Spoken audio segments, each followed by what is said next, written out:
Hi, everybody. We're here. That's how I'm starting it off. Why not? We're here. Hi, welcome to Anime Church. Hello. I always forget from week to week what it is that I'm gonna be doing. So just welcome to Anime Church.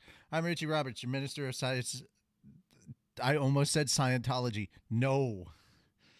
No, that's Science not. and technology, not the same thing. Your minister of science and Yeah. technology. I'm Moonlight Sparks, your Minister of Arceology. Praise Arceus. And I'm Fender Siren, your patron saint to snackos and alcohol. We Mhm. fuck up. Why? Why did you have to add that? Why? We were doing so good. We were doing so good just because I stopped myself before I said the right word. So, boo on you. Oh, that used to be our greeting is welcome to Anime Church. We fuck up. Yeah, but We fuck up. technically, I won't say that unless there's some sort of technical issues going on with the stream. And right now, there doesn't And appear even to then, we be. can blame OBS. Speaking of which, did you download a different No, version? no. Okay. I haven't had any problems since. I don't know why. We're Yeah, maybe Well- they patched some shit. I don't know.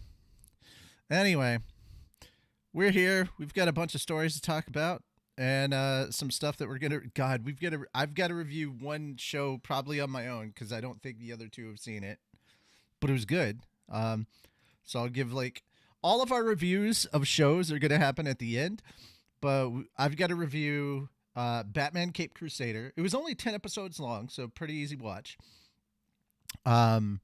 But this is week 2 Batman. This isn't even year 1 at this point. This is just very, very early week 2 Batman. And we'll be talking about that. We're also going to review Deadpool and Wolverine because all three of us have seen it. And finally. then we're going to do our anime reviews. We're going to talk Oshi No Ko. We're going to talk about Slime. And then we're going to talk about Tower of God. That will all be at the end of the show. So if you want to hear our thoughts and chime in with your own, stick around to the end. And yeah, we're going to go ahead and get started with some. We kind of got a buffer in between two pieces of San Diego Comic-Con news. So the first one up is that John Campea actually talked to the convention center executives for the San Diego Comic-Con because apparently they watched his video where he was like, here's 5 reasons why it should move to Vegas instead of staying in San Diego. And they had a conversation with him about it, and we're telling him things about ways that they're trying to extend the venue. They're building more hotels and stuff in the area to make things less congested, and but he brought up something that I thought was really a good thing. Only about 5% of actual attendees at Comic-Con can even get into Hall H. And literally the line starts at about 4 a.m. and by 6 in the morning, that's the cutoff. It's bad. And he brought up, well, why don't you have some overflow rooms? Like you just have it set up where you have like a couple of the bigger rooms for specific events in Hall H. Those rooms just show the panel on the screen so those people at least get to see it. And the convention execs said, yeah, we could do that. We absolutely have the tech for that. But that's Comic-Con that doesn't want to do that. So Comic-Con is the one keeping Hall H very narrow and limited and everything right now. But long and short of it is, after talking with the execs for, I think it was half an hour, and addressing some of those issues, still did not fix the problems. And it still did not convince him that Comic-Con should stay in San Diego. That is the long and the short of it. But some of the issues that were brought up about the actual con itself, turns out that's Comic-Con's. Those are Comic-Con issues that need to be addressed. That's not with the hotel or the venues or any of that stuff. the venue people could set it up where you could have like Hall H stuff in multiple rooms, overflow rooms, so at least you can get up to 15% of the convention can actually quote unquote attend these panels. But it seems Comic-Con for some reason doesn't want to do that. So that's where we're at. Last bit is to say, yeah, I think still Vegas would be a much more viable venue for Comic-Con, but that's just my opinion, and though it is shared by a lot of other people. But yeah. Thoughts on this? I know it was pretty surprising to me. How surprised were you guys when you heard me just drop that on you that they could actually show a bunch of Hall H stuff in like other rooms at the convention center and just have like a big Hall H spectacle, but Comic-Con's like, nah. I'm gonna wait to pass judgment on that until we hear from Comic-Con themselves. He's not if that's talking... something that they're doing or if it's the reason behind it. It was something that he brought up to the convention. The executives that saying, run the convention from somebody center. from the Comic-Con itself. Well, I mean, he would actually because at have this to point it's talk kind of like to... he said, she said. Well, I would say yes and no, because they said, yeah, we have all the equipment and everything to do that, and we've told them about this, and Comic-Con has declined. So this is something that the convention center has brought up with Comic-Con before. So, but I doubt that John Campea is going to be able to talk to like the actual Comic-Con staff and all that and whatnot. I don't know, man. It's already weird that they're like, yeah, we're not streaming all this content. This is exclusive to Hall H. And I'm like, dude, so it's exclusive to people. All right, this is what infuriates me. You're talking about people dropping almost $3,000, and the main attraction, the thing that everybody talks about at Comic-Con, the Hall H panels. Most of those people, 95% of those people who drop almost $3,000 for that trip aren't going to be able to experience that. Are you kidding me? That is an issue of do better Comic-Con. Like, when you start to realize how much some of these tickets and hotels and all that stuff goes for, it's ridiculous. I mean, it's really sad that schmucks like us who don't pay a damn cent end up seeing this stuff probably before half of the convention does. Because we have access to the internet. Like, and we don't have to... Well, I'm sure they have access to the internet at the con, and I'm sure there's a lot of really cool stuff to check out and see at Comic-Con, but still, it's like, guys. Alrighty. Moon, you want to take the next one? I gotta run to the kitchen. I can. Thank you. All right. JoJo's Bizarre Adventure song plays for Shohei Otani walk-up. One way sports organizations and teams bring excitement to their games is through music. Players and athletes have their favorite songs that they like to enter to.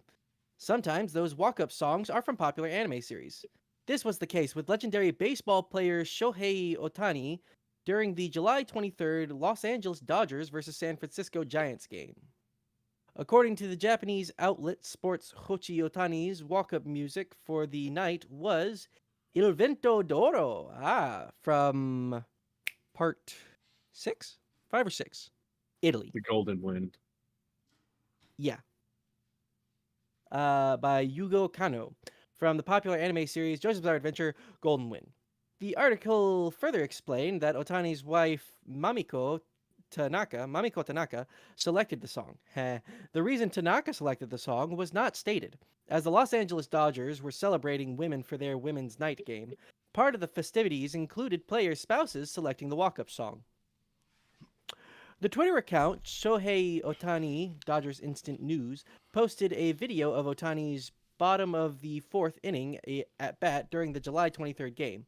Although it's a bit difficult to hear in the video, it is possible to make out Il Cento d'Oro playing in the first 15 seconds. The song is used when JoJo's Bizarre Adventure Golden Wind protagonist Jojo Giovanna defeats his opponents.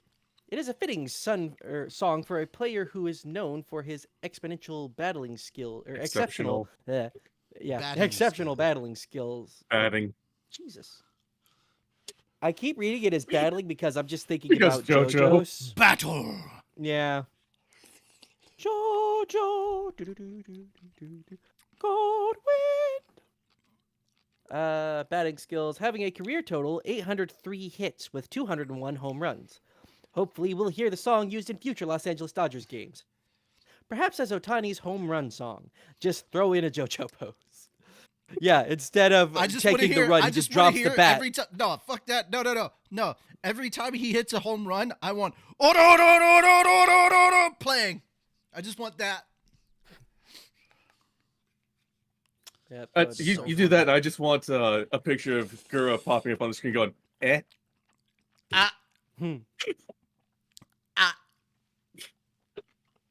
Yeah. There we are. All right.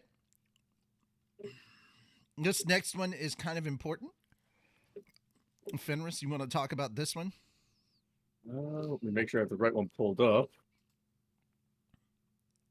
It should be the Yes, California Task Force. Yeah. That one did not pull up on my screen. Give me a minute Okay. here. There we go. California Task Force arrests 14 human traffickers in San Diego Comic-Con sting. The California Department of Justice announced on Tuesday that it and the San Diego Human Trafficking Task Force made 14 arrests and recovered 10 human trafficking victims in a human trafficking sting operation during the San Diego Comic-Con event from July 25th to 27th. The announcement added that the operation involved law enforcement personnel that worked undercover within the event, posing as sex buyers to contact potential victims, and posting undercover advertisements to solicit sex to catch traffickers. The operation recovered 9 adult victims and 1 16-year-old girl. Jesus. So yeah, guys. This was something that was talked about a little bit earlier in the week. First off, well done to law enforcement. Fuck yeah. Yeah, well done to law enforcement. And it's not something that I was thinking about. Never occurred to me. But yeah, when you actually sit down and think about it, considering the amount of people at Comic-Con, people who are there for like the first time and don't know anything, yeah, that's very high population density, so that's easy for traffickers. And let's face it, with such a large population attendee level, yeah, and with how hard apparently Comic-Con and a lot of other conventions out there go, it's not uncommon to see people carrying sleeping individuals to hotel rooms. Wow. Mm-hmm. Keep in mind, too, this is not happening on the Comic-Con premises. All of this stuff is taking place off-site. It's actually so much easier to get people in transit than it is at the actual con itself. So, I mean, somebody could pose as an Uber driver. mm-hmm. Done. I can absolutely confirm that none of this happened on Comic-Con premises, and some of the details that have been coming out, it's pretty much all in transit. Nobody was picked up from the convention center. That's the good news, because they're like, yeah, Comic-Con, the convention center, the location of the con itself, they have very good security. So, yeah. That does not mean that there are not ways around said security. It's just, it's a bit more difficult to try and do at the con. So the easier way is to just catch them in transit or something. Mm-hmm.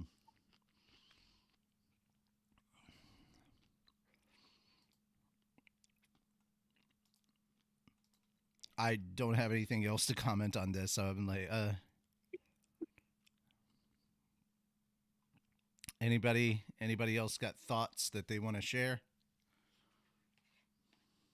I'm glad they were able to help some people. Glad they Yeah. were able to catch some traffickers. Mm-hmm.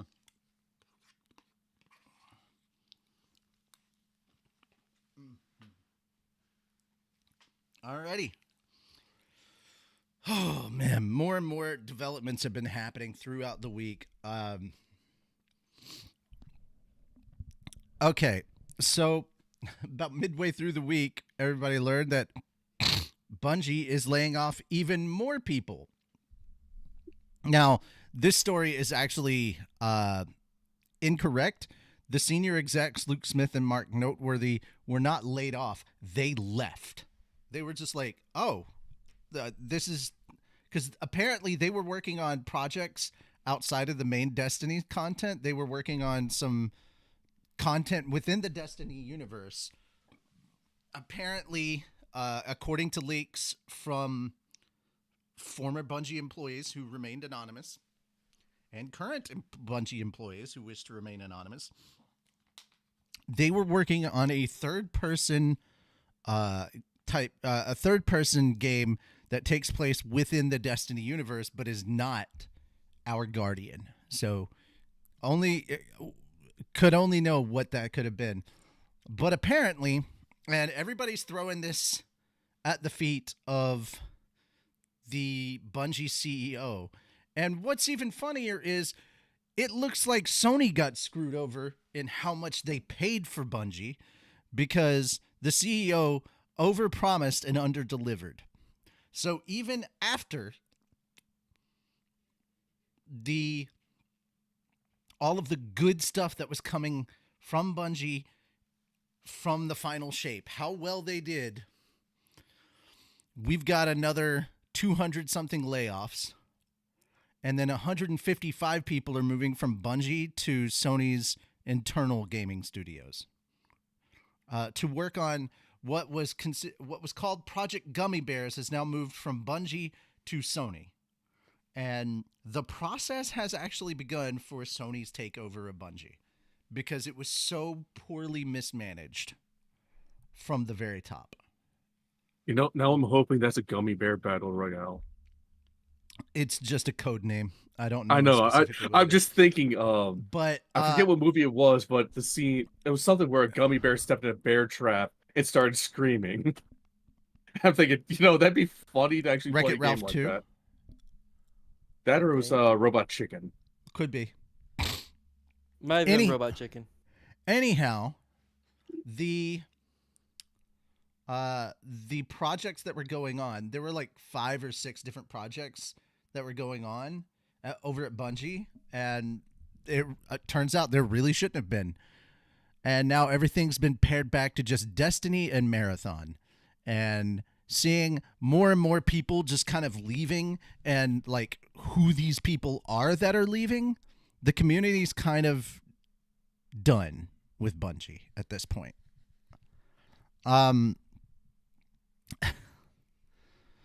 There's more news. I would ask that you guys check out places like Astacross, who is doing like daily updates on the situation.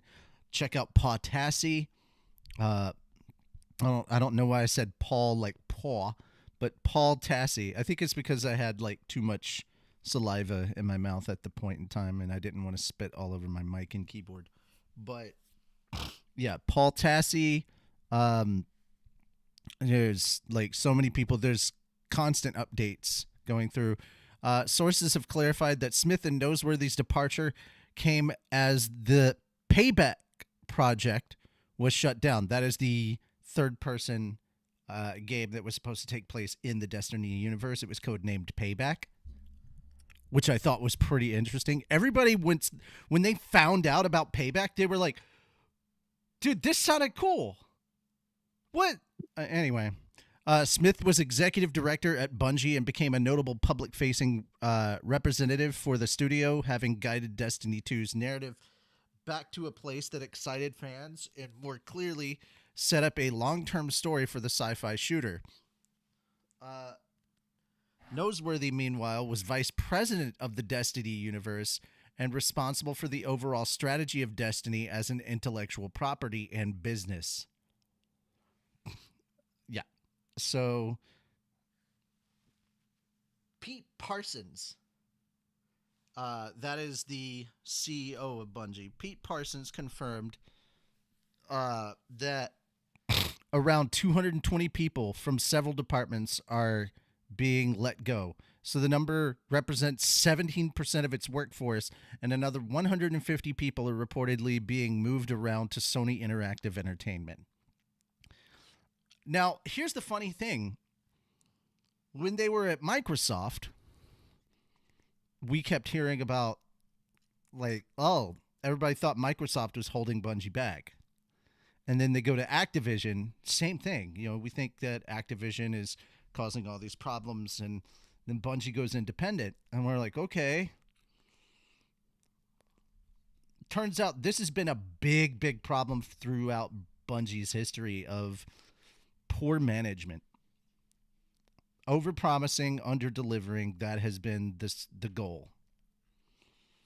Or rather, not the goal, that has been the thing. And there was even talk of Bungie magic. You remember when we were talking back in the day about BioWare magic and all that other stuff? That shit's still going on, and that's sad. Ladies and gentlemen, I'm going to tell you right now, do not get involved with the AAA game studio. If you want to know why, just look at anything that Thor or Pirate Software is talking about having worked at big companies in the industry. I have learned so much from that man just from watching his streams. Just the simple fact that he was working at a AAA gaming title, and not just that, but he was working there when his father was retiring from the same studio. He was that's not the point. That's going off topic here. He was working at a AAA studio making money that was less than the guys working at the grocery store down the street. And at a AAA game studio. Too many hours. Yeah, too many hours for like several dollars less than the people at the grocery store. So there's actually a story he has where he left the company he was working at, went to a competitor 4 minutes down the street, started working his first week, and was told, hey, you're only working these hours today. And he's like, but I'm not going to be able to get everything done. And his boss is like, I get it. You've been overworked for so long. You think you need to do so much during this week, and it's really slow pace right now compared to that. Take the rest of the week off, come back Monday, and let's take it from there. And that entire time that he took off was paid. So it made him realize just how exploitative some of these companies are. Yeah. Even in America. Oh, that's not even surprising that companies are exploitative in America. Like, Yeah. This is the land of corpos. Are you kidding? Trust me. I know exploitative companies. I worked for one for 10 years. Yeah. Slave stop. Anyhow, guys, yeah. I would definitely ask that you look into this further, because there's only so much we can cover in this particular story, and it's bad. It's bad. Alrighty. Next topic. Let's get into some anime-related content. What do you guys think? You ready to get into some anime-related content? I could always go for some anime. So. All right. The official trailer for Terminator Zero has come out, and I'm still not 100% sure what this fucking thing is about, but I'm here for it. So I have no clue what it's about, but already this trailer, way better than any of the live action trailers for any of the Terminator films that have come out since T2. better than the trailer we talked about either last week or the week before. Genesis? Because this one you could actually follow. Genesis? Oh no, we covered a Terminator Zero trailer like a week or two ago. Okay, yeah. And that was one where we were like, is it before the bombs, after the bombs? I'm like, I was dissecting the trailer during the entire Still not thing. sure what's going on here. Like, it's obvious that the bombs drop sometime in this. Also, can I just point out like one little fun fact? August 29th is when this is dropping. That is literally Judgment Day. Yep. I love that the series is dropping on Judgment Day. That's great. Because this show is Judgment Day. Mm-hmm. Anyhow, yeah. They had the police guy in it that is supposed to be, I think, a throwback to T2. The T-1000. Yes. Call to John. Call to John now. Yeah, I just want to know how this fits in the timeline. Because God knows it's like none of anything after T2. None of it really fits together. It's like whatever. All right. The only thing that's in the Terminator universe that fits in after T2 is the Sarah Connor Chronicles. Because that's still pre-Judgment Day. It is still very, very much up to interpretation. Right. Also, the cast for that was pretty damn awesome. It was amazing. Lena Headey as Sarah Connor was great. Also, I'm not gonna lie, I totally watched it for Summer Glau. Oh, fuck 100%. 100%. Not gonna deny that either. I did the same thing. Yeah. I'm like, if at that point in time, if you'd seen Firefly and you were gonna watch that show just for Summer Glau. At that point, I had never seen Firefly. I just looked at her like, she's pretty. She's a badass. I'm interested. Oh yeah, she was a badass in Serenity as well. All right. So, on to the next anime-related piece of content. Finally, we have a trailer for Sakamoto Days, the anime. Finally. If you have not, guys, you don't have to read very far into the manga. I've read like 5 chapters in, and I'm just like, yeah, I'm gonna stop because I want to watch the show. Like, it's so freaking funny. It's funny. It's ridiculous. It's going to be even better, I hope. Animated. I'm like halfway through what's on Manga Plus right now. It's literally just giving you a basic plot synopsis of the beginning. World's greatest hitman retires, gets married, and becomes a convenience store worker, and way fatter than he used to be. He let himself go. And you know what? Go for it. He's a dad now. He's allowed to do that. Anyhow, it's so funny because his wife is hot. Like, damn, he married up. But anyhow, so yeah.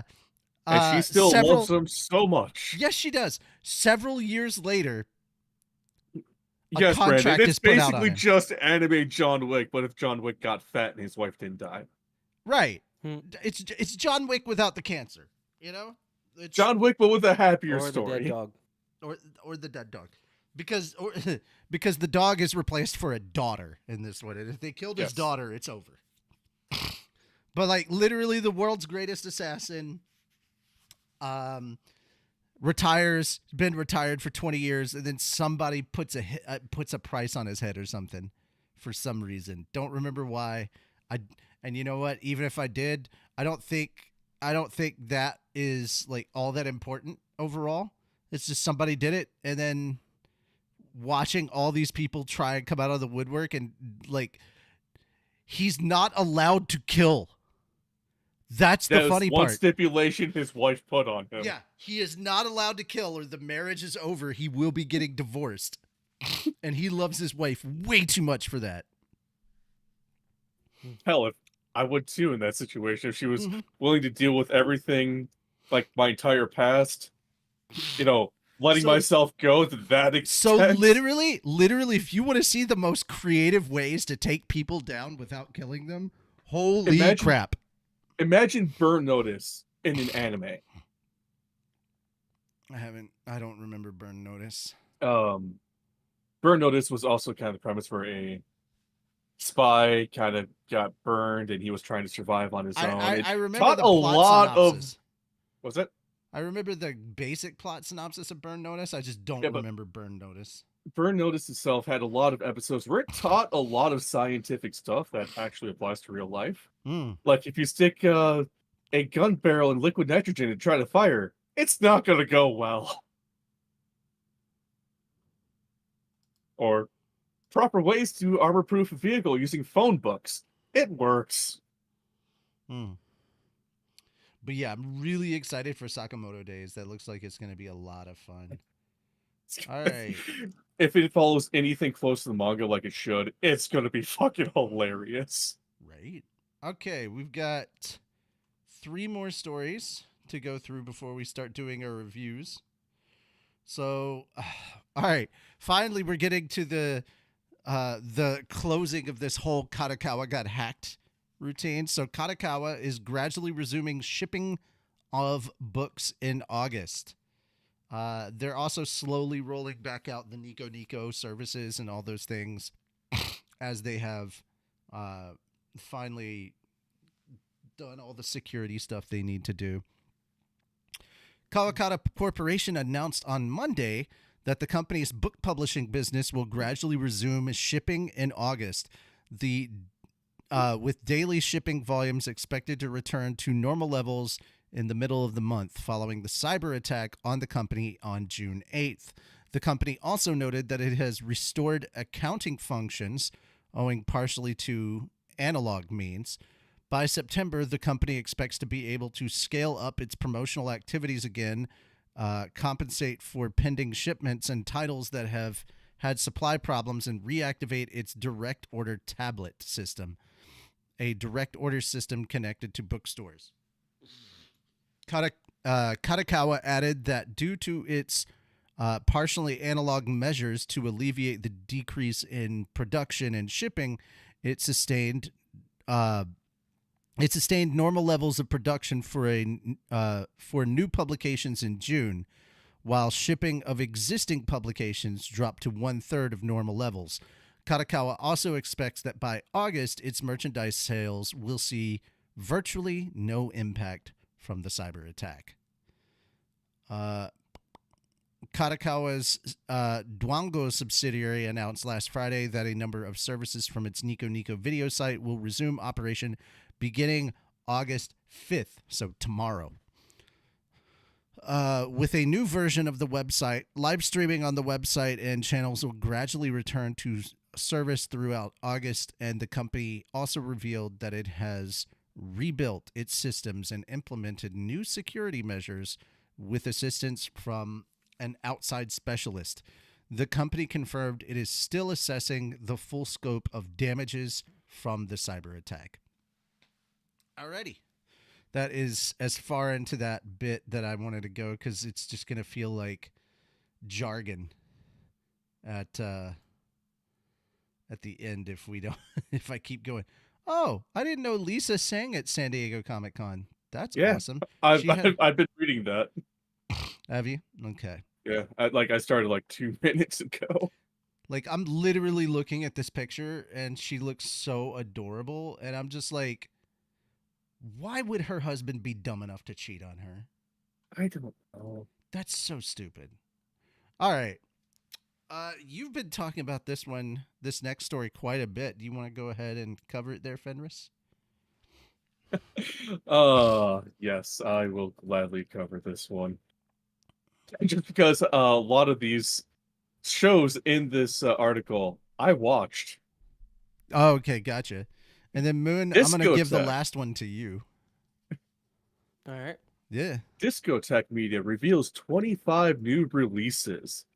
Discotech will release Space Sheriff Shider Tokatsu television series with Japanese with English subtitles, fully remastered in HD on Blu-ray in September.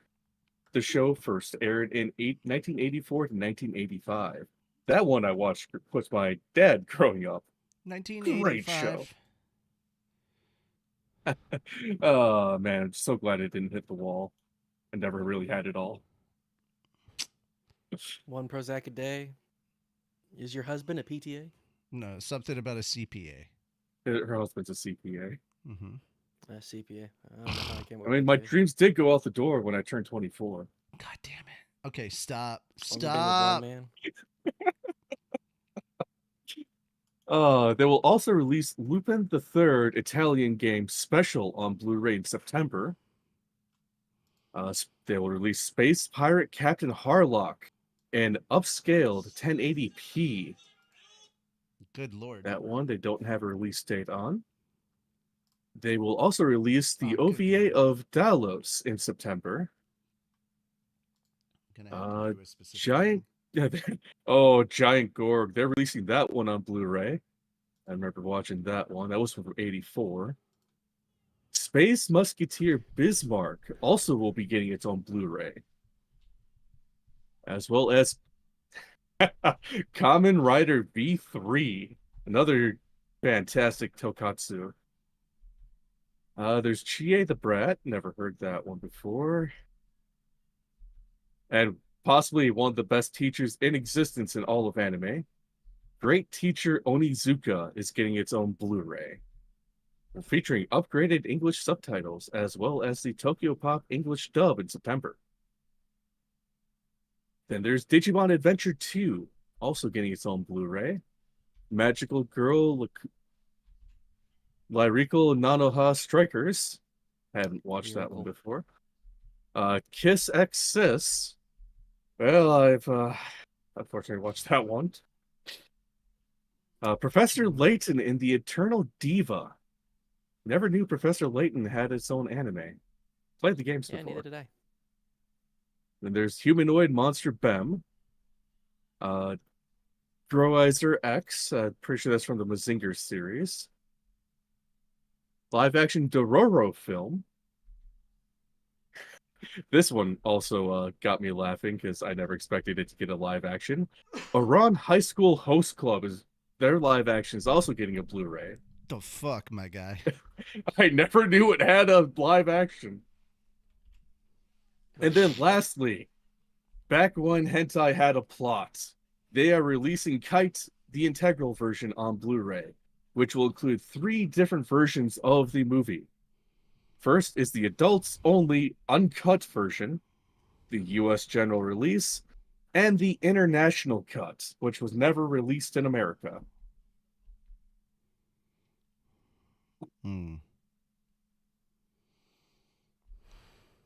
Just don't get that confused with Kite Liberator, which is a far, far inferior sequel.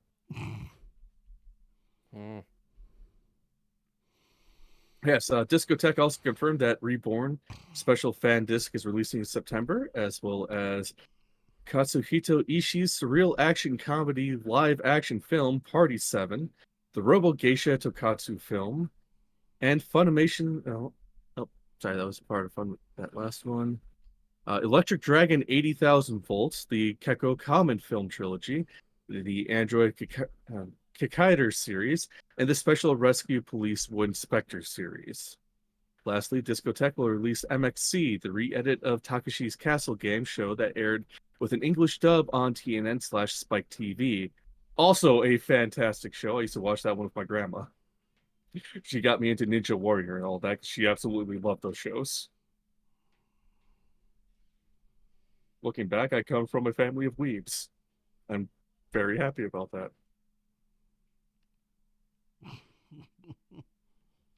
Okay.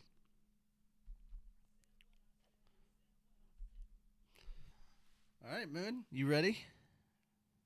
Yep. All right. My Hero Academia manga's finale celebrated with final fan book, first art book, and an art exhibit. The combined 36th and 37th issue of Shueisha's weekly Shonen Jump magazine published the final chapter of Kohei Horikoshi's My Hero Academia manga on Monday. The publisher also announced that the series will receive its final fan book in January, first art book in April, and a new large-scale art exhibit in summer 2025 to celebrate the completion of the decade-long series. The final volume will ship in December. The official Twitter account for the anime shared an image celebrating the completion of the series. Which, it's a cute image. It's got Deku on one side and All Might on the other. So, Horikoshi launched the manga series in Weekly Shonen Jump in July 2014. This is all just background stuff. But that's pretty cool. Art book's gonna be nice. I'm very interested to see how things end. Yeah. I've mostly been keeping up with the anime. I got a friend who's extremely in love with the show and one particular character, but so, cool stuff. Alrighty. Yeah, I actually I read the manga, and I did read the final chapter today. I don't want to say too much about it, but it felt good. It was a good ending. It was a good it was a good epilogue, because we've had like 5 chapters of like wrapping everything up. So, and for those wondering, no, the anime is not far. The anime is not far away from where this is. Like, you got like maybe a season or 2 more, and then the anime is done too. It's I'm not 100% sure on where they are in the anime at the moment, but I know we're getting closer and closer, because like it was just revealed that one particular person did a bad, put it that way. Oh yeah, we're not far. We're like 2 seasons away from the end. Yeah, My Hero Academia does not have long to go, because we're slowly inching towards that battle between All for One and One for All. And yeah. I will say I'm still missing a few episodes. That was just the last thing I remember seeing. Also, if you guys think that My Hero is going to end and it's going to be all sunshine and rainbows, get the fuck out of here. This is Horikoshi we're talking about. You know that ending is going to be bittersweet. All right. Also, it's the way time. The anime is going. It's. All right. It is now time to put up the spoiler tag, because we're going to be talking about a bunch of stuff. I'm going to start off with talking about the new Batman series. If you have not checked that out on Amazon, here is the quickest. No, actually, I could talk about this without spoiler. It's only 10 episodes long. It's very good. It is week 2 Batman, not year 1 Batman. It is most definitely a little different, but that doesn't make it bad. It was really funny how few people, I was expecting like the quote unquote anti-woke bros to come out and like boycott the hell out of this, but it didn't really happen, and I was kind of surprised. And here's the I'm just going to give away a thing that's not even all that important for the first episode. Penguin is a woman in this one. Yeah, that's... Nothing else changes. It's just Penguin is a woman. It's not female power, any of this stuff. Penguin is still very much Penguin. It's just she's a tall lady who happens to have those the long nose and the features, and it's exactly the same character. Nothing really changed. And it's okay. I think this is kind of an Elseworld story, but it's still really, really good. This is very much kind of like a darker, more noir version of Batman the Animated Series. They go heavy on the noir stuff. And yeah, ages for some characters are completely all over the place. Barbara Gordon is an adult. You actually get to see Dick Grayson and Tim. They're already orphans sitting at an orphanage, and they're small kids. So age ranges are kind of all over the place. Yeah. I'm not giving away anything in particular. I'm just like, hey, don't worry. It's good. It's really good. I want a second season of this. It was so good, especially with how the season ended. I definitely want that. I think this is the most interesting version of Harleen Quinzel we've ever gotten. And this isn't even, this is the Harleen Quinzel before the Joker, and she's already doing some stuff. This is not has been driven crazy by the Clown Prince of Crime stuff. This is a very different thing, and she's active before. This is Harleen Quinzel, not Harley Quinn. Or at least not the way that we know her. So a very different take, but very interesting take. I don't think it was bad. I think this was done very, very well. The writing's on point. The animation's very good. I'm enjoying the cast, the voice cast. I think they did an amazing job. Go on Amazon, check this out. It definitely has my approval. I know I'm very biased because I'm a huge Batman fan, but also at the same time, if you don't get it right, I will tear the shit out of you when it comes to Batman stuff. Because, yeah, I can be hypercritical and overly anal about Batman stuff.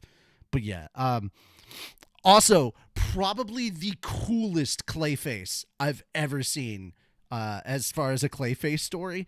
Just really well done. Yeah. That's... Like, it is proof of concept that you could legit do Clayface in a live action. Like, if you do it like they did it, holy crap. Just to clarify for people who might have been a little confused, this takes place, I think, in a 1940s era Gotham. So there we go there. All right. That is basically it. It's 2024 and I'm watching a darker, grittier Batman. I mean, yeah, pretty much. I'm looking. I hope you guys give it a chance. I hope you watch it. It's up on Amazon. So if you have an Amazon Prime account, Amazon Prime Video, any of that stuff, you can watch all 10 episodes right now. All 10 of them were dropped on the 1st. So you can just sit back and binge it. It's so good. I highly recommend it. There's also another episode that you actually get to see kind of like that Batman's humanity moment, which is really nice. But yeah, I think they did a good job of pulling off the fact that Bruce Wayne is the mask and Batman is his true face, like that kind of persona. It's still very early days. I very much enjoyed it. I want a second one. All right. That having been said, I'm willing to bet neither of you have seen the series, so yeah, I wasn't going to get opinions on that one. That's okay, though. That's all right. Now the spoiler tag does have to come up because now we're going to have a conversation where all three of us can chat. We're going to talk Deadpool and Wolverine. So if you have not seen Deadpool and Wolverine, spoiler alert now, we're going to be talking about stuff. Now, we're not going to go heavy spoilers on this. We're just going to kind of talk some stuff. We're going to cover cameos and stuff. But yeah, that's kind of how we're doing it. Guys, that's it. You have been warned. Thing is up. Here we go. Okay, so first off, the body double for comic-accurate Wolverine, comic-sized Wolverine, was Ke Huy Quan. That's the body double that they used. When they had the tiny Wolverine that's actually comic accurate, that was Ke Huy Quan. Short Round from the Temple of Doom. or the husband and Everyone Everywhere All at Once, that's Ke Huy Quan. Okay. He won an Oscar for that performance. But yeah, he was the body double for Logan in that form. And then they just put they put Hugh's face on there. That was great. I loved it. Obviously, you know, the having oh man, having Cavalrine in there was just great. Mm-hmm. Yes, confirmed that was Blake Lively as Lady Deadpool. Yes. Yeah. They're like, she just popped out a kid, and I'm like, he's talking about his wife, isn't he? You got to stop impregnating her, my guy. You've got 4 kids. Put the dick down. Walk away. Oh wait, he created a show how where she he looked just in that costume, man. I don't think he can. like the Maximum Effort channel on Vizio TV. He created a television show where all he does is sit around in a onesie pajama reading bedtime stories for people. And I'm convinced he did that just so he could put it on at night for his kids. Mm-hmm. That's not a problem. That's not a problem. I have fallen asleep more times than I can count to Ryan Reynolds reading me bedtime stories. I'm for it, my guy. And I'm so happy about it. Okay. Yes, the Bye Bye Bye was opening sequence was really good. Loved it. I loved how So much. good. I loved how much. Because I thought it was just going to be a little bit. Oh, I was so glad that we got so much of Gambit in this. Oh, so I already brought it up with Moon last week, Richie. Uh-huh. How did you like the red versus blue reference at the beginning of Deadpool and Wolverine? I didn't catch it. When he was literally beating the agent to death with the skull. Yeah. That is a cameo to season 1 of Red versus Blue, where Jimmy gets his head beaten in with his own skull. That doesn't. Yeah, but- That's not even physically possible. Yeah, That's what nobody Jimmy was kept saying. Nobody was saying that doesn't seem physically possible. So just beating somebody to death with a skull doesn't. No, that's not a red versus blue. I'm not giving it that. That's a I'm reach. considering it a reference. You can consider it a reference, but that's a reach, and I don't think it was. And yeah, so there. That's where I'm gonna stay with that. Also, it was nice to see Wesley Snipes back as Blade. Yes. I Apparently he won honestly- I broke several Guinness World Records because of him coming back. I also want to go ahead and point because I fucking forgot. I fucking forgot that this is a Blade reunion because Mhm. Ryan Reynolds was Hannibal King in Blade 3. Yep. Mhm. Yeah. And so of course he was able to get a hold of Wesley. I was like, how'd you get a hold of? Oh yeah. You know, we're in the Blade movie together. Yeah, that makes sense. I thought this was really good. I honestly thought there'd be more cameos. I was a little disappointed with how little cameos were in this. So all the cameos happened under Deadpool masks. You had Matthew McConaughey was Westpool. You had the floating skeleton head, the floating skull. Zombie That Zombie was, pool. Zombie pool. Yeah. Yeah, that was shit. I forgot his name. Nathan Fillion. Oh, of course. I forgot Yes. who was British or Welsh pools. Hold on. I'm sad it wasn't Connor. Yeah, he's not that well known, my guy. I know, but it's just still so sad it wasn't Connor. So all of the cameos were Deadpools. That's awesome. Also, can we just take a moment to just salivate over the fact that all the Deadpools like immediately are in love with Peter? Well, yeah, every Deadpool has their own Peter. And now it absolutely makes sense that actor who played Peter was the guy that hosted the MCU panel or the Marvel panel. And they started off with the choir singing Like a Prayer. This totally makes a lot more sense. It was so good. Oh, and then also, fucking love Chris Evans coming back. Oh no! I heard that voice. I was like, I recognize that voice. Seconds. My brother it took me looked just over like at me. 2 He's like, seconds to sit there he and be goes, like, "Wait a no, minute." and I go, it's not what you're thinking. He goes, what? And I It's go, not. it's not what you're thinking.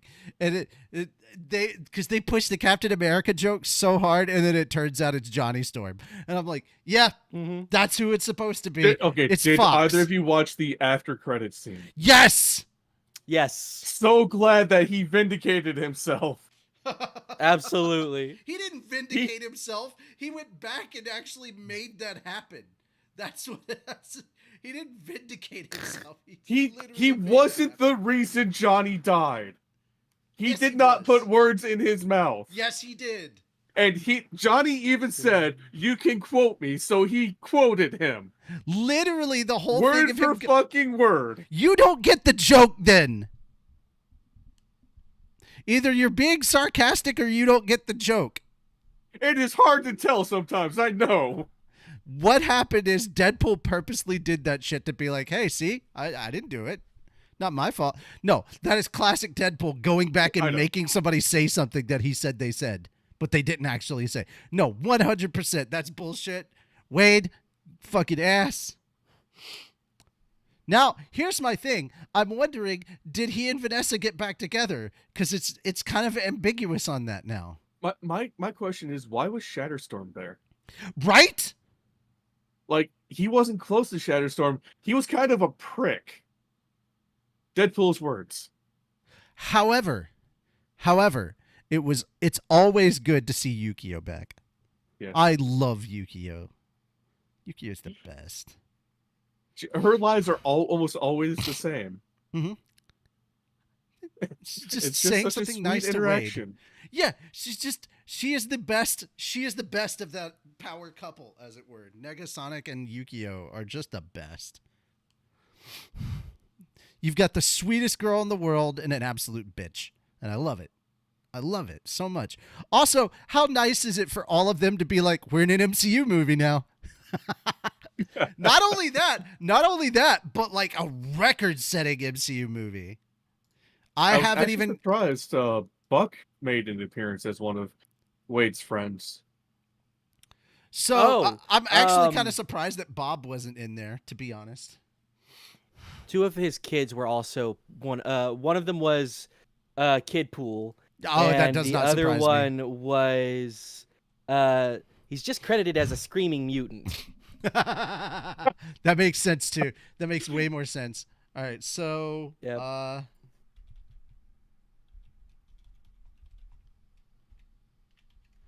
Alrighty, so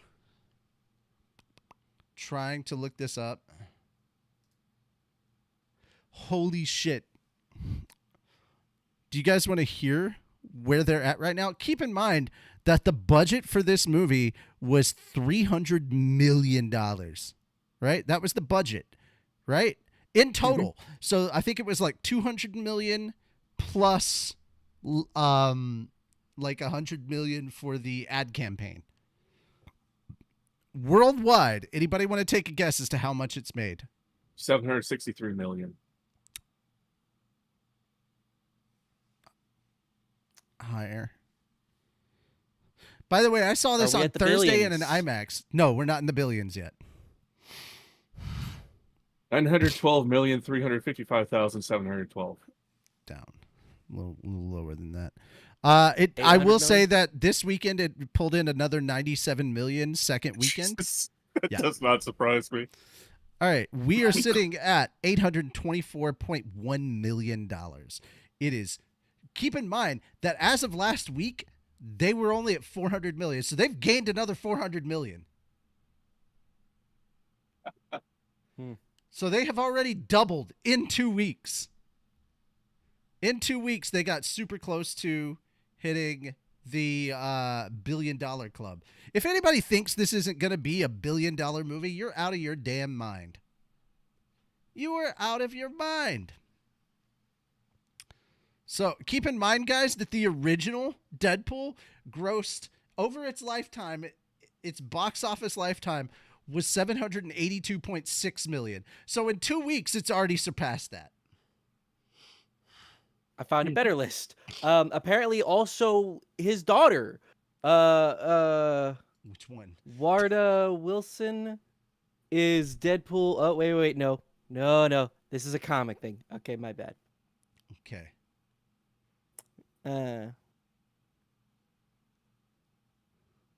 Alrighty. Okay. So yeah, that's where we're at like right now.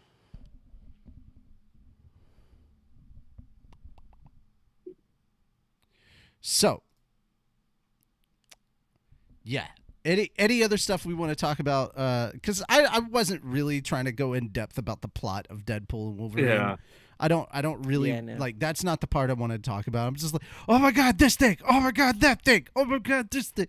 Like, I just wanted to have fun with that because now I've seen it and I can talk with y'all about that. So it's just like, this is just us having a geek out. That's what this is supposed to be. Anything else you guys want to say before we move on to the anime reviews? Watch it. It's worth the admission to the theaters. It was so worth it. Very I went and saw it in very IMAX, and it was still worth it. The only thing that was really upsetting about this is that I paid a full IMAX prices and had to sit through 30 minutes of fucking trailers, all of which I've seen on YouTube. It's like, no, I didn't Most need of to which see this we in covered IMAX. on this On YouTube. on this show. Yes. All right. Though, to be fair, the Red One trailer in IMAX was fucking fantastic. That was so good. I was so here for that. Anyhow, yeah. Time to talk about Oshi No Ko. So this week in Oshi No Ko, it was kind of just okay. It was just okay. But there were some good things in here. I liked Melt. I liked Melt standing up to the green-haired kid and be like, no, dude, you need to leave. You're kind of being a creeper. This girl is like a friend of Aqua's sister. You need to leave her alone. And then still, dumbass Ruby ends up with his contact information. I love that she's got good friends that are like, Naive ass Ruby. Yeah.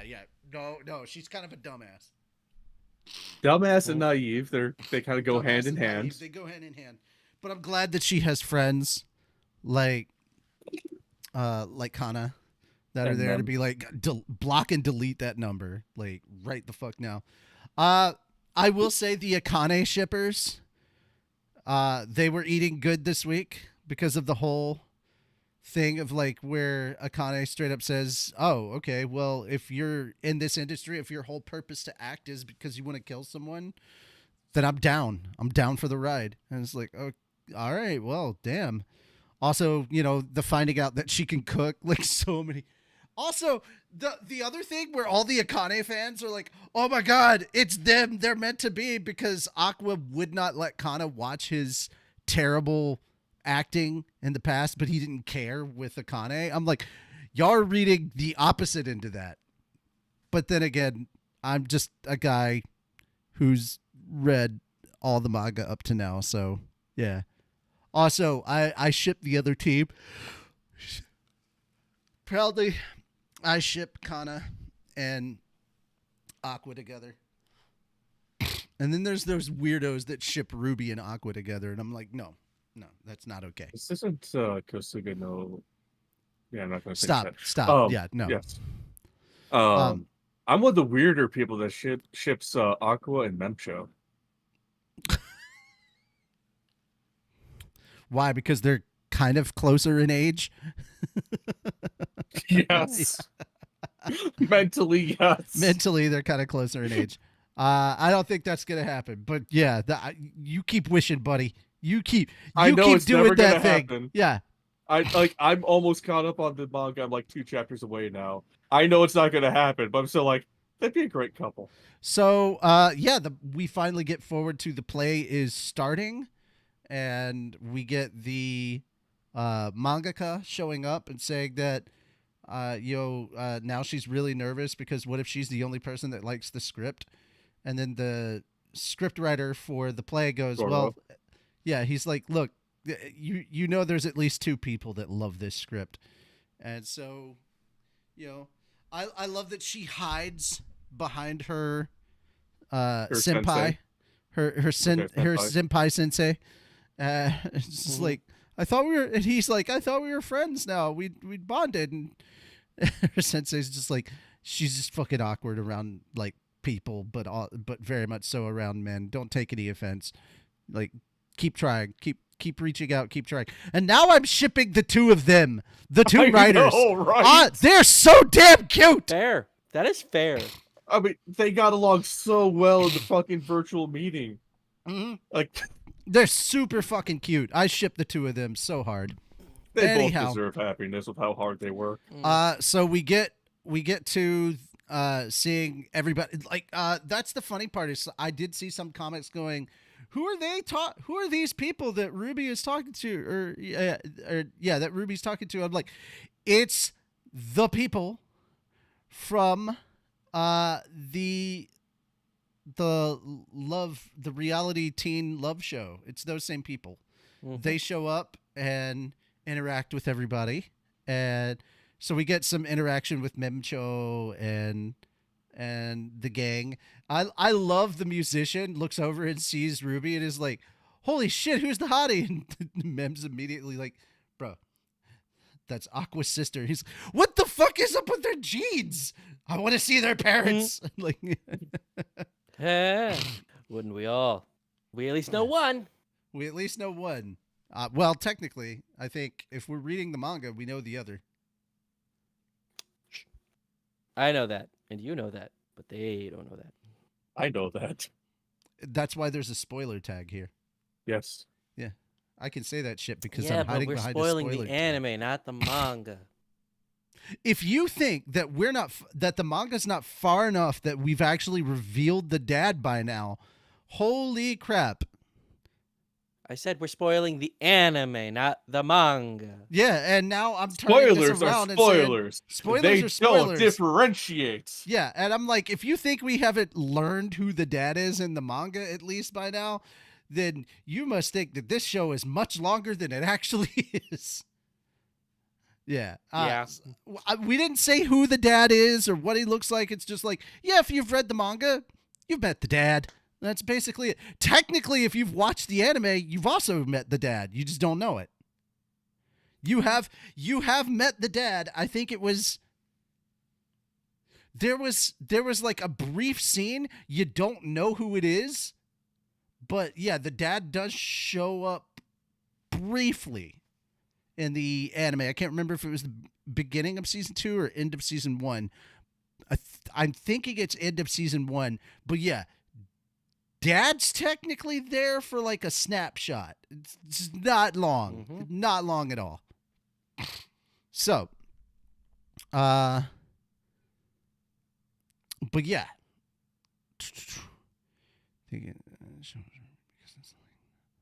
the idol world brought color to her life, which is why we see ink drops, and we're technically seeing her in the POV of the past life. Oh yeah, that's true. All right, so, boy, yeah, I give this a solid like 5. That's kind of where I put this episode, especially compared to the 2 episodes before. It was good, but it just seems so lackluster compared to like the previous 2 episodes. I give it a 6. I mean, aside from the moment with Akane, like going like, yeah, just say the time and place and I'll be there. The fight between Akane and Arima was also got a couple chuckles out of me. Oh yeah, shit. Fuck, I forgot about that. Yeah. Dude, this episode could be described in one word: petty. Because that's what was happening. That was very much what was happening. Like, there were so many characters that were behaving in such a petty manner. Oh my god. Yeah, no, I'm gonna bump mine up to a 6 because I forgot about the whole Kana Akane moment there. I forgot about that. That was really fucking funny. All of this is still in the manga. Nothing has been put in the anime that was not in the manga. And yeah, looking forward to it. Next episode, definitely. What is your rating? Oh, that's right. Moon didn't see it. Never mind. Okay. For those like, why are you telling him about the episode? He's read the manga. He's fine. Like, he knows more or less what's going on here. If we describe I know it, what he's happened. like, I I just remember. haven't seen it animated. Yeah. Basically you watched the last episode, so end of that episode up to literally right before they begin the play. Let's talk about slime. Right. Let's talk about slime. Okay. This one I did see. We got the Masayuki episode. It was the Masayuki episode. Light novel readers are grinning very, very wide today because of this episode, because there's so many like teases at like future stuff, and it's like you see a specific thing and you're like, it's the DiCaprio meme. Yeah. But yeah, it's that whole thing. There are moments that we immediately recognized and pointed to. Yep. And also just all the stuff. I've loved watching people react to just Masayuki and how like unbelievably broken his power is and how much he just does not like his powers because he cannot turn them off. It was so freaking funny. I mean, all the dude wanted was to go to the bathroom. Mm-hmm. Like, he wasn't trying to do anything. He just wanted to this was a very good comedic episode. Like, if you're here for slime comedy, this was your episode. Like, oh my god, this poor dude. It's so funny, man. Like, I It's feel funny so because I'm bad reminded for him. of a thing we had happened in D&D 2, where it was literally no, it wasn't D&D. It was an even better story from fucking Shadowrun, which is worse. God, Had a couple Shadowrun. guys. It was like, hey, so we got to figure out about this thing we got to get right. Okay, so we're gonna go do some recon. Cool, you guys do some recon. We're gonna do some other things. They come back later. It's like, okay, so how'd the recon go? Well, you know how we needed to get that blue thingy? Yeah. Why? So, Wow. and they killed the big bad too, because sniper rifles are busted. Shadowrun is fucking broken, but it is a hell of a lot of fun. It All is. right. Oh man. So let's just go ahead and give a rating for this one. I gotta give it an 8. It was very, very funny. Like, oh my god, this is yes. There was a meeting piece at the beginning. Whatever. It's not like the meeting stuff lasted, and we got to see more time. We got to have more time with Yuki, where he's not plotting and scheming. We got the whole story of Masayuki. I'm so here for it. Like, once you know like where we're at in the light novel, where we have all this information, we're like, oh, I know that character, and I know what that character is gonna do in the future. And you see like teases about stuff that is a big deal later, and you're like, oh, that's the moment, and it's so cool. Somebody actually thought that dude like fell asleep and woke up in the world. I'm like, no, he turned to talk to his friend and he was already here. That's it. Yeah. You know how ReZero happened? That happened to him, except he got a much better power. No, you know what, it's like this. And he's it's not like such this. a whiny little bitch. You remember too. the first Matrix with the woman in the red dress? He kind of had that incident. It's like, were you looking at the woman in the red dress? Look again. And suddenly he's been isekai'd. Yeah, it's great. It's good stuff. Now look at me. Now look at your friend. Now look at me again. You are not in Japan. You are not in Japan. Ha! What happened to your life? I have it. What are you going to do with it? Nothing. I will give you a busted power. What do you mean a busted power? Everyone will love you. How is that a problem? Just wait. Just wait. All right. Yeah, definitely an 8 for this one. What do you guys rate it? Go ahead, Moon, since you didn't do the last one. I think an 8 is reasonable. Mm-hmm. Yeah. So I agree with that. Content. It's not the best content. That's going to happen coming up soon, because once we have the tournament at the Coliseum and then the dungeon with Gay, I can't wait. Oh yes, I've been waiting for that name to pop up. I give it a 7. Not enough meeting. Not meetings. enough meeting. There we go. Not enough meeting. There we are. Need more meeting. All right. Honestly, for anyone who has problems with the meeting when they're animated, you should try reading it. Yeah, right? Because you're sitting there hearing about all these things they're talking about, and you're like, I need to see it. I'm so close. Let me see it. Yeah. Imagine reading like 16 chapters and nothing but meetings. It's a lot easier to watch 30 minutes of a meeting. Like, y'all don't know how good you got it. All right. Moving on from slime, let's move on to Tower of God. Okay, guys, Kun knows. That's basically the whole episode. Kun knows that Rachel is a bitch and killed, or he suspects that she killed Bomb. And he absolutely knows that she can walk. And he told at least one other member of the team, but they're keeping it on the low right now because they don't want to break the team up. Like, he's planning a big surprise revenge party for Rachel, and I'm so fucking here for it. I Which can't one's wait Kun again? till that happens. Kun is the blue turtle. Blue turtle. Blue turtle. Ah, okay. Yeah, In which case, I'm pretty sure it's alligator. Who knows? No, it's not alligator. No, it's not alligator. No, it's Bruce Lee.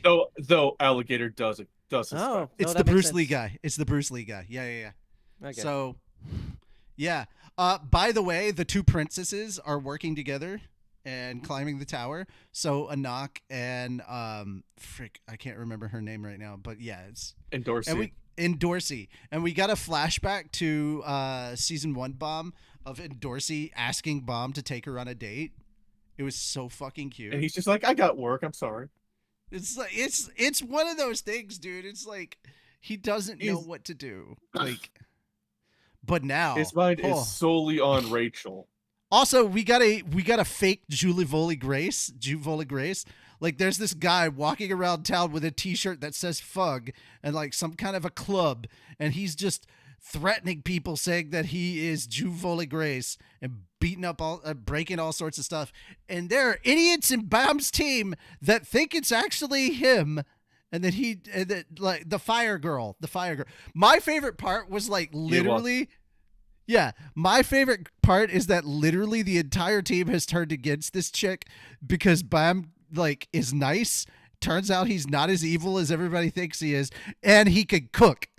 The cookies that really sold most of them. Literally, no. He rented an apartment.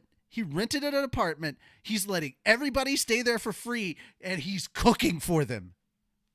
Are you kidding me? His fair share of the chores. And he does his fair share of the chores. Bomb is best roommate. I wish I had a roommate like him. And Prince is playing Wii Fit. That's funny. But yeah, it's so goddamn good. It's so goddamn good how quickly everybody's like, I really like this guy. I so like this guy. Oh, he's not a bad person. Okay, yeah. So I just spent time with him. Yeah, Prince and the little girl are literally doing like exercises in the background. They're doing the bell pepper exercises. Anyhow, damn it! Now I want to make a fucking little short of that. All right.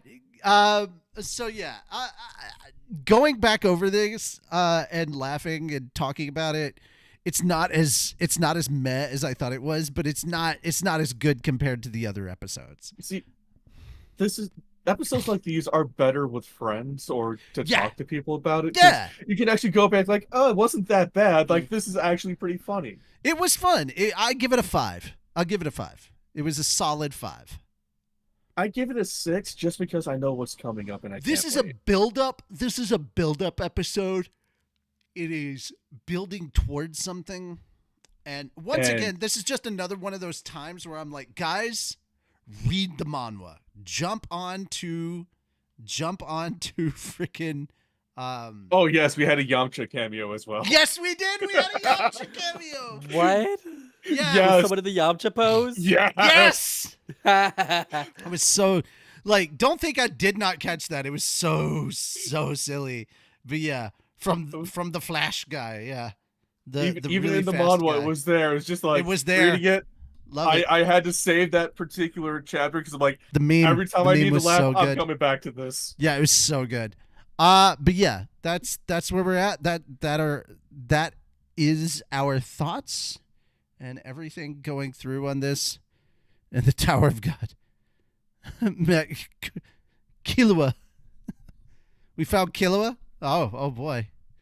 But yeah, guys, that is basically it for us and the show. We hope you had a good one. There weren't a lot of stories, so we tried to beef it up with extra reviews. That's why we threw Batman and Deadpool and Wolverine in there to try and pad things out a little bit more. But yeah, guys, thank you so much. We will see you next week for more Anime Church. But before that, we have Solo Leveling that we're reading today. And tomorrow, of course, we have more Mushoku Tensei. We're returning to Mushoku Tensei. Last week, we just talked. We just had a nice chat with one another, and it was a good time. We had a very, very good like Mushoku Tensei debate.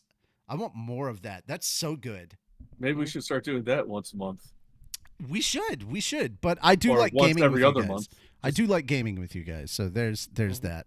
But yeah, that is it for us. Yeah, we'll improve our debating skills, and we shall become masters at debating. You could call us master debaters.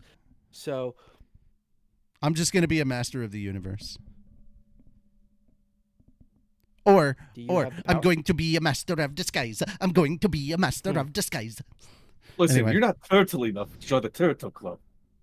Turtle. Am I not turtly enough for the Turtle Club?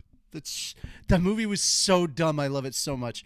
Anyhow, that being said, we will see you in a few hours over on our Twitch channel for some solo leveling. By the way, if you missed Saturday's stream, yes, we are already working on episode 2 of Solo Leveling Abridged. I've already started scripting for it, but there's more stuff I got to work on. But yeah, that's it. That is the official stuff. Take care and bye-bye for now. Bye. Bye. Bye. Bye.